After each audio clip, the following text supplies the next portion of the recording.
What's going on, y'all? Welcome back to another episode of the Kingdom Housing Podcast, where we highlight everyday people who are stepping out on faith and creating impact through housing. Today's guests are proof that when you move with purpose, doors open, literally. Vanessa and Alfonso launched their very first independent living home this month, and get this, within 15 days, they were already able to have it full. Now they're in the process of opening up home number 2, and it hasn't always been easy for them. In fact, they had to go through a process with Vanessa's day-to-day job. Someone reported her saying that there was a conflict of interest of her getting this home up and running. But what they didn't know is that moment of opposition actually turned into a divine moment of connection. We're about to unpack their story, the speed to their success, and what's next for them inside the Kingdom Housing community.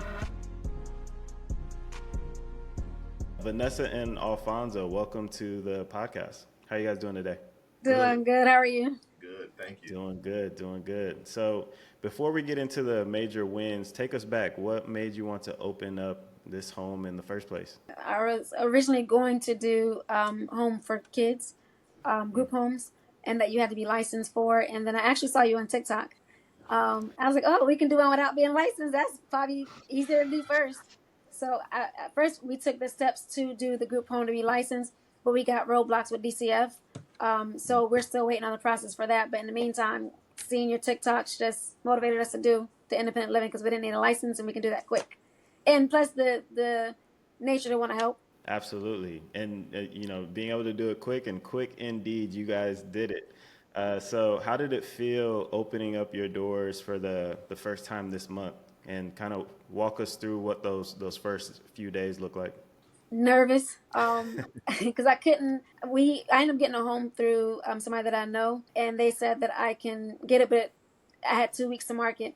So I took off my job for the 2 weeks, and I marketed hard. I went to the VA, I went to Salvation Army, I went to dialysis centers, I went anywhere that I thought had a social worker, and then we did emails and we did calls, and from there I got some good leads, and we was able to get the furniture stuff for the home. Once we had the furniture in, I called them back, said if you guys want to have a tour. Some of them I had to do like send pictures through my email, but other than that, they liked it. They liked my presentation. I talked to any and everybody, so that was really it. And my husband was on the back end ordering all the furniture and making sure everything was right on the inside of the house, and I was doing the marketing. You were able to fill your home in 15 days, which is incredible. You guys obviously put in a bunch of work on the front end. So what steps did you take to find residents quickly? Social workers. The first time I had people that wanted to move in, but then they was like, no, it was too much. They couldn't do it. So then we got discouraged. So then after they didn't want to move in, we just hit the ground, just running and going to like the different places and just following up on the leads that I had. That's good. I think a lot of people may be able to benefit from hearing from that. So I want to dive a little bit deeper in it. You mentioned getting discouraged when, someone said they weren't interested in what you were looking to open up. How did you guys kind of make your way out of that discouragement and be like, all right, I'm not going to sit here and pout about it. I'm going to just double down and keep going? Well, we kind of complement each other because she's the hyper type and I'm really the laid back type where I'm like, okay, we can't change the past. It happened. Let's stop thinking about that and move forward to what we can do now. So, and she's the hyper type. No, I got to get this. I got to do this. And I'm like, I'm down. We got this. So we complement each other. She's the sense of urgency and I'm the sense of let's take a step back, see what we can do and move forward. I love that. The yin and yang. Yes. Yin and yang have that perfect match. So, and you guys are a part of the Kingdom Housing community, which has been awesome having you guys in there and adding value to the community. Was there anything specific from joining that you would say like helped you at the beginning stage of your process? Everything. Yeah. Everything from the startup kit, like how to start up, to I used the email that you sent with making the phone calls and the script to use and the emails.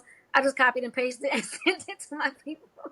And I changed what I need to change to make it, fit my company. but everything, it was a big help. You made it easy. You made it really, Yeah, really easy. I would tell people from what I got from it was it's a proven strategy. It's pretty much like a franchise. It's a proven strategy. Use Mhm. it, get yourself going, start making an income. Just copy and paste what you did with the homes, inside the homes, and everything. And then once you start making an income, if you want to change up some little things, go ahead. But first, get it going. Use your method. Get it going because it's proven. You've done it, and you've had other people do it. So you've took away all the faults. Hmm. So Yeah. just keep using that, and then if you want to change some things later on and personalize it, go ahead. Hmm. But first, Yeah. start making an income, and go from there. And he reminds me, yesterday we was talking, I was like, oh, I gotta call one of my friends. He was like, Vanessa, use your resources. Why don't you just go to the Kingdom House? That's your resource right there. Why are you going outside when you have the resource right there? So Yeah. Yep, definitely. No, you guys have been awesome on the calls, just the engagement. So glad you guys were able to get success from it. Now I know Vanessa, you've shared actually on one of the community calls how your story took a little bit of a wild turn when someone tried to report for like a conflict of interest for you at work. You don't have to give all the details, but can you walk us through a little bit of what happened? on my day job, we have volunteers, and I guess one of my volunteers was upset at me for, I don't know, because I thought we was getting along. So she looked up all my information, my name and everything came up that I did, and she sent it to the supervisors, to the circuit director, to because I work for the state, and she sent it to everybody. And I ended up having a meeting, and I had to explain everything that she tried to destroy my character. She Mm. tried to say I was doing things that I wasn't supposed to be doing, which was a conflict of interest for my job. So I ended up going to court, and because of what she did, it ended up turning around. I ended up the judges ended up putting my name in there for referrals for people who need housing and homes available. So I was upset that she did it. My husband had to calm me down, but it turned out to be a blessing because of what she did. It ended up helping in the long run. Yeah. And That's and and I want to add to that. The thing that I got from that is the business structure. If mhm. the way that you guys structure the business, if we had already been in that structure, the thing is we already had an LLC. So we're going into the business structure that you guys are saying. If we had already had that business structure, she wouldn't have She would never never found found out it. because it would have been Right. in that trust in that, and the trust owns everything. Yep. It would have been in that. So that's a big sense of privacy if you do it the way you got. Once again, do it the way you guys have it.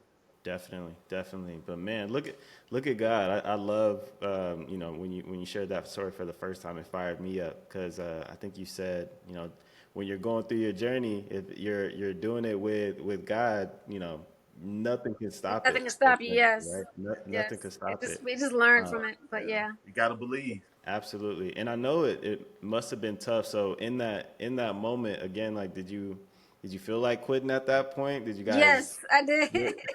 I No. was I was more making it personal. Yeah. I was in my feelings. Yeah.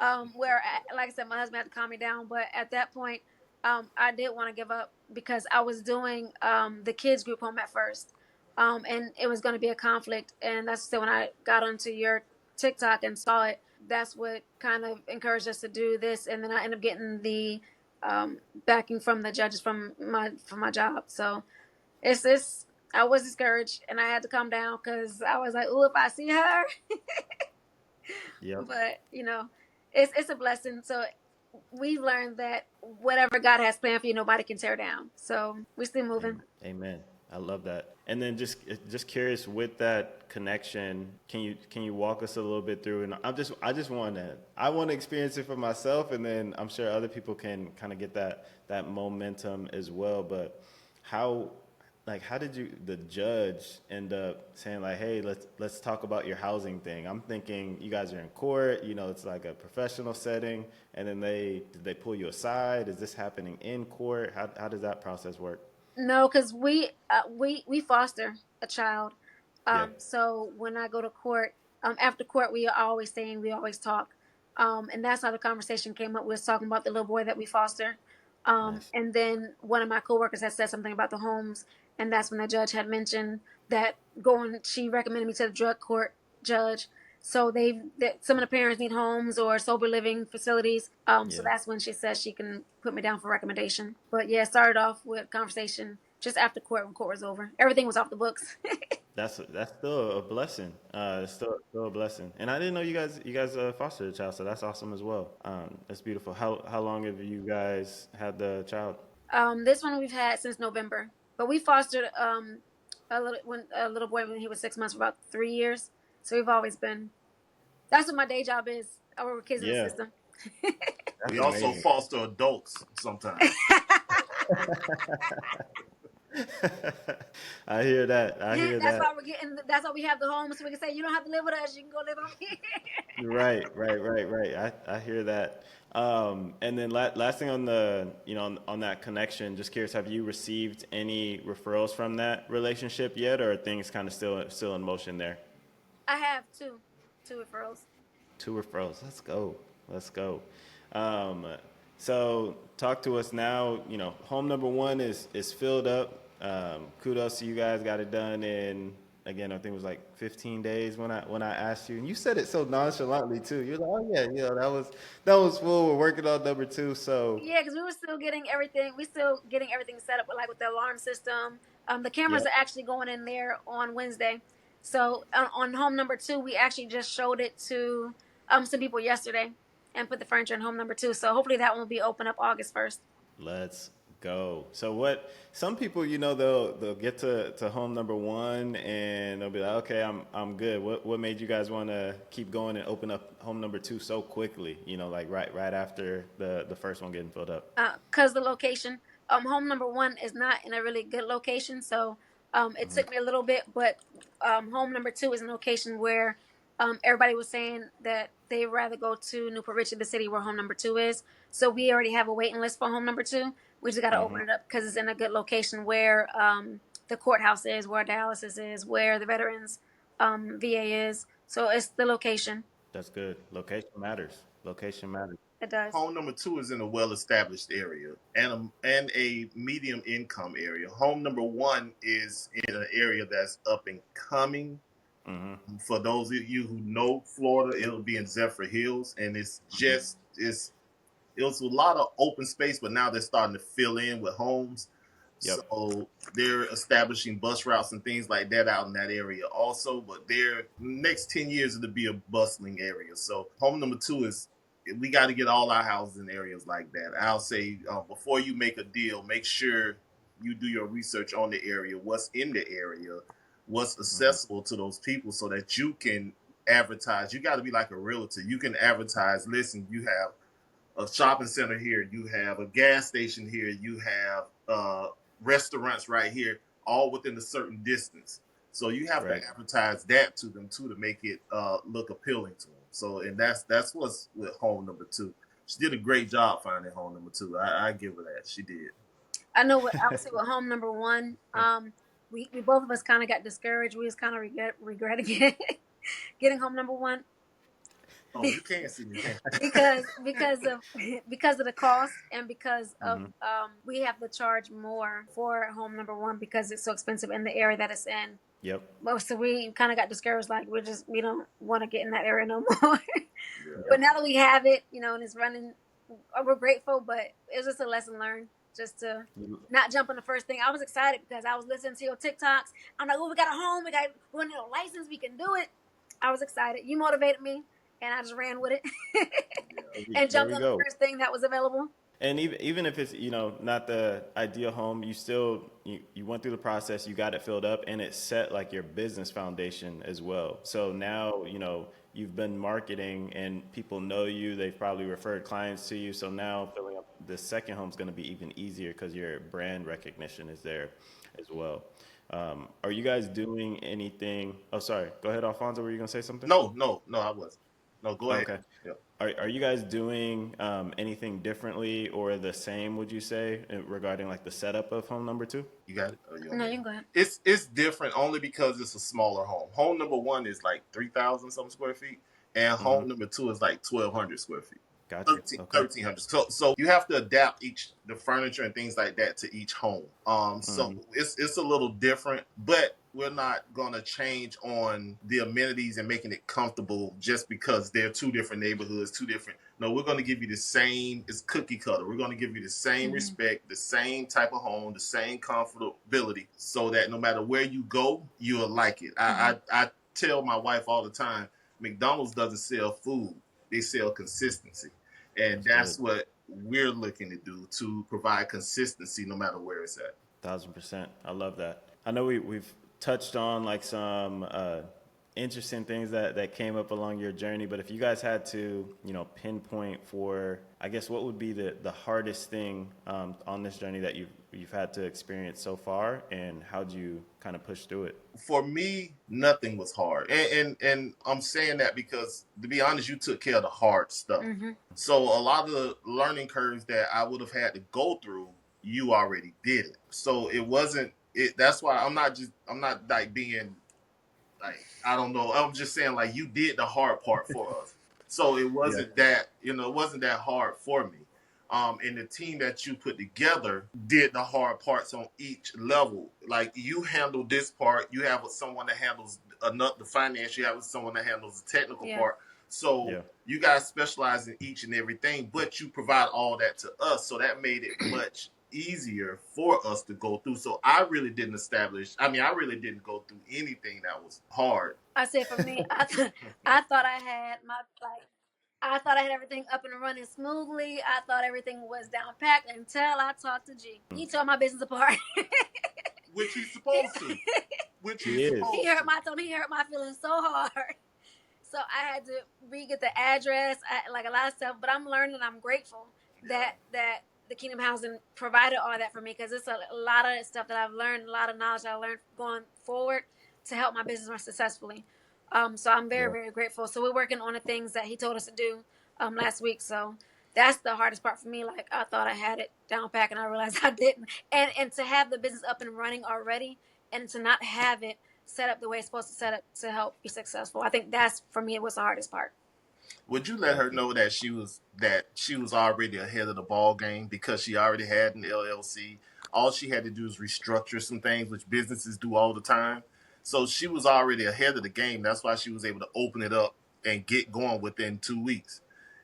Because she was Yep. already ahead. Success loves speed. One of my quotes I stole from somebody is "Done is better than perfect because perfect's never done." Yeah, So you guys hopped in, took action, set you got your LLC set up, and like Alfonso said, got to go back and do some restructuring. Not the end of the world. You go in, you make the edits. Nobody even knows you made Yeah. them, and then you go on about the business. The most important part was taking the action to Hmm. get going.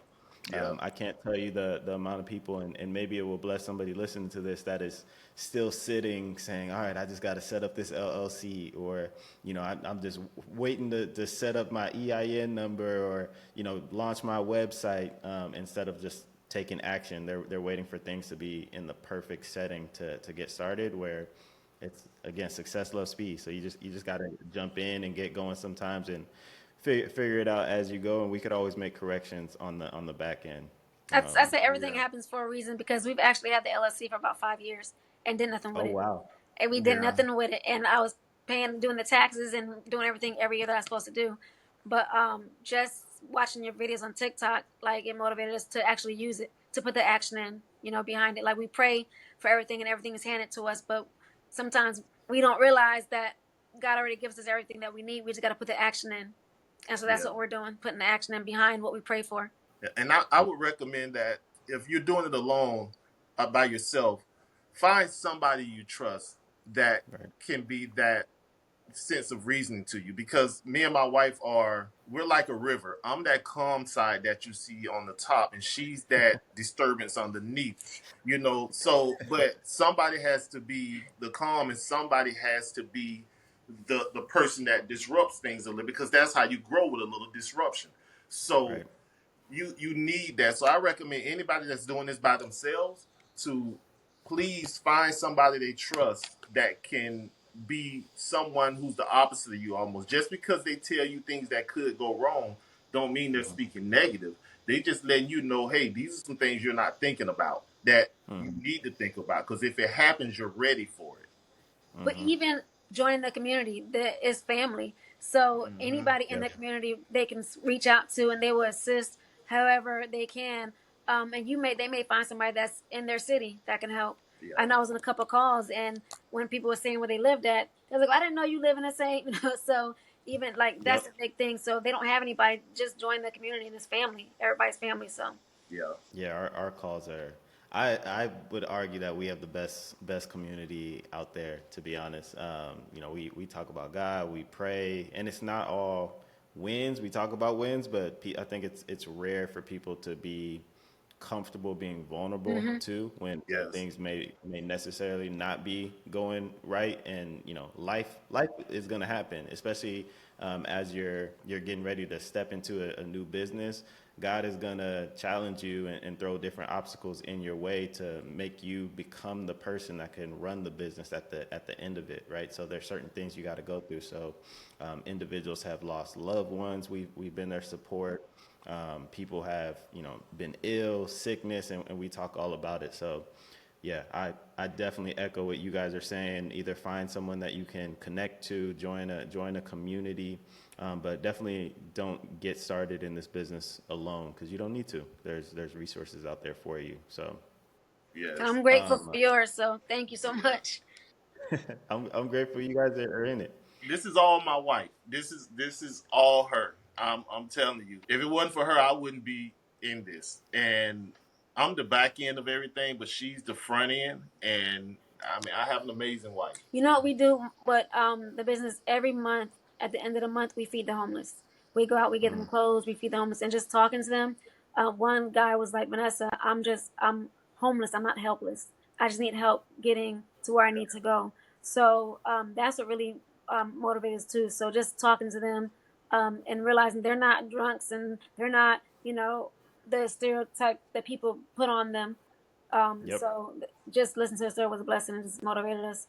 So I went out not so long ago trying to find the same people in the street. Some of them I talked to, so some of them I was able to connect with and realize that they have Social Security and things that they can have housing. 1,000%. Yeah, that's one of the biggest misconceptions when people are looking to get started in this business model is they think that someone that is, like you said, homeless is also helpless, or they're a drug addict, Mm-hmm. or there's something like really wrong with them to where they're going to come in and just try to destroy your home or something like that. And that's really not the case. People fall on tough times. Life be lifing, as we like to say, right? Yes.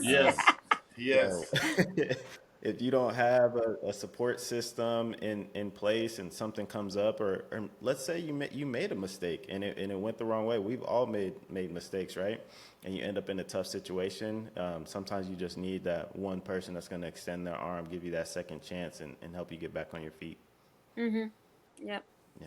I Yeah. agree. What would you guys say, like, how has your life changed, whether it be mentally, financially, spiritually, since starting up this first home and then getting ready to go into the second home? I'm tired. I'd say I'm definitely tired. It is mentally. It's a lot on me mentally because I'm working. I talk to other people. Like yesterday, I went to show the home to somebody who does for inmates, and so he was just telling me some of their stories and asking me was I ready for it, and just I was like, oh. I had to think, I had to rethink about the situations, but it's a lot of different situations. Some that I was aware of that can happen, some that I've learned about different situations. But for me, it's mental. And I start my day every morning. I pray. Like the first hour I wake up, it's my self care and my motivation. I listen to gospel music just to get me through the day because I know that I'm going to be challenged with some things mentally. So Yeah. for me, it was mental. For me, I don't know. I guess I'm a little different, man. I've been through quite a bit in my life and lost a lot in Mm, my life. So I look at things as if, okay, I've already had almost everything taken at one point. So now everything is a plus. I don't care if it's a small plus, it's still a plus, right. So with me going from the first home to the second home, the first home to me was we did it. We Yep. overcame whatever we need to and we did it. And the second home was like, okay, we did it again. This thing is getting a little easier. Yep. So and I'm already thinking about the seventh home. I'm Mm-hmm. thinking about that because we already at the second home. I'm thinking way ahead. So with me, it just motivated me to go further and Yeah. look beyond where we are now because we are already where we at. I need to see what's to come. My Let's goal is, and go. I told you before, to do one home every 6 to 8 weeks. I'm Yep. pushing Yeah. for it. It can be I mean, done. right? She can do it. When you first said it, I was like, "Man, that's a lot." But you guys are on track. You guys are still doing it. So Yeah, we can you're. do it because we split the responsibility. Mm-hmm. So the load Yep. is not all on her and the load is not all on me. So we split the responsibility and we can do it. Because our overall goal is to, for us, if something goes wrong with us, is to be able to give this to our kids and our That's big. grandkids. So that's the goal of this for us, generational wealth, and will allow Yeah. them to go further. My daughter actually had told me the other day that she wants to do. She's 25. She wants to get into doing it. So our next one, we're gonna walk her through it, and she's gonna do it with us just so she Mm-hmm. can see how to do it, and then she can, which will also help because she can stop asking us for money. So I'm all for it. But hey, yeah, come learn this Come business, learn help it. people Come out, learn and then it. Listen, if they keep generate asking some us for income money, for yourself. soon we're gonna have to feed ourselves at the end of the month because we're gonna be homeless. That's awesome though. That's what it's all about. Being able to loop the family in, create that generational wealth, and then you're teaching them a skill that they're gonna have for the rest of their lives. So that's beautiful. For someone listening who's on the fence about opening up their first home, what would you guys say to them? What you waiting on? What you waiting on? Yeah, what you waiting on? I mean, listen, I'm a country boy, so I may speak a little different, but it's what you waiting on because you sitting there procrastinating. You could have done it. You could have done it. You gonna wait till the market is out of range for you? You gonna wait till your time is done like they did in Texas? Now the law, because if they would have jumped in early and not procrastinating, you would have been in before they changed those laws, like you were saying in Texas. Mm-hmm. Same thing here in Florida. Get into it, or wherever you at, get into it, get established so you're grandfathered in. Yeah. Yep. Instead of waiting and waiting and waiting, you're grandfathered in. Go ahead, Yep. do it. And my motto, what I tell my kids and my wife, the good Lord woke me up this morning. Everything else is up to me. So I love that. he woke you up. It's up to you what you gonna do with it. And Yep. and that, yeah, and I believe that too. And like, we pray for stuff and we see success and we say we want it, we want it, we want it. But then when we pray for it and God gives it to us, it's like we're not putting it in action. Yeah. So don't pray Mm-hmm. for something unless you're really ready to handle it. Yeah, one thing I usually share with people is if you are on the fence about getting open and you're thinking about, oh, what if this will go wrong, or like what if that happens, and I learned this again, can't take credit from it from a virtual mentor, but he was like, that's a little bit selfish of you, like you're thinking about all the things that could happen for you instead of all the blessing that you're going to be to the person that's moving into your home, right? How many people do you guys have inside of your first Right now it'll be 8. 8? Perfect. And then we have the one in Newport Richie. Once it opens up, that'll be 7. That's 15 people. Hopefully I didn't do bad math. 15 people that you guys are helping getting off the streets. That's a blessing. If you guys were still sitting on the fence thinking, man, what if this happened when I get started, or what if that happens when I get started, those people wouldn't have a roof over their head, or they'd be in a shelter, or something worse. So definitely, thank you guys for taking action, jumping into it, and going all in.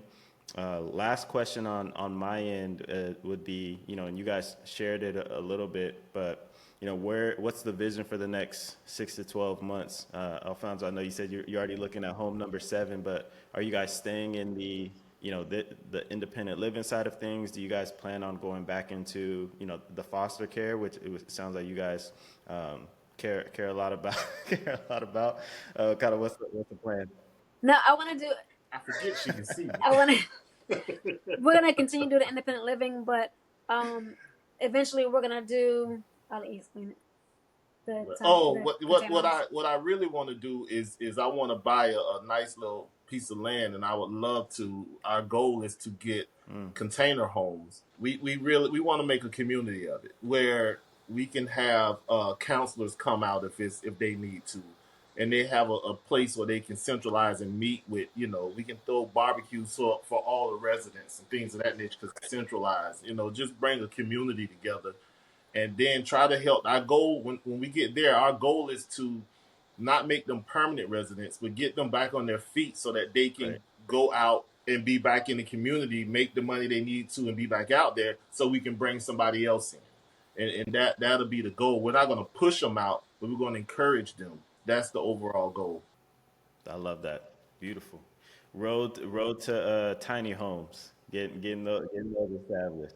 Yes, yes, yes. It is. Real quick, I would really tell people to when they get started with this, read the 48 Laws of Power, read the Art of War, apply those to your business. And that 48 Laws of Power will let you know when somebody's trying to run game on you and you know how to counter it. And the other thing I would suggest they see is The Last Dance with Michael Jordan.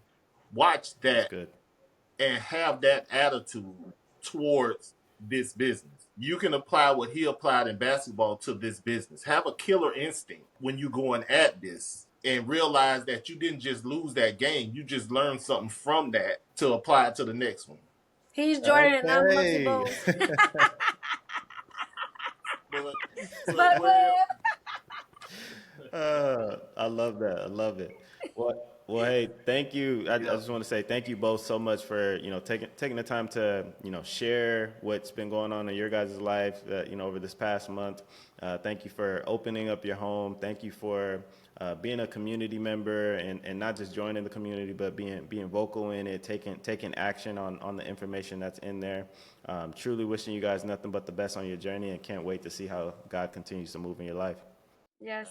Thank you. Thank thanks. you for everything. You've really Yeah, been a blessing to my family.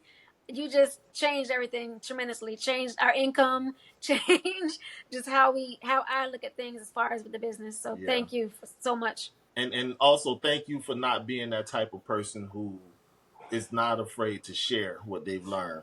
Because so many of us out there, Mm-hmm. we, like we're making our money. Yep. Why not show somebody else how to make it? They're not going to take from you, Right. and why not show someone else? And we'll appreciate you doing that. Having that mentality. Hey, I can help a lot of people. Not only help others, but help themselves with income while they're helping others. For sure.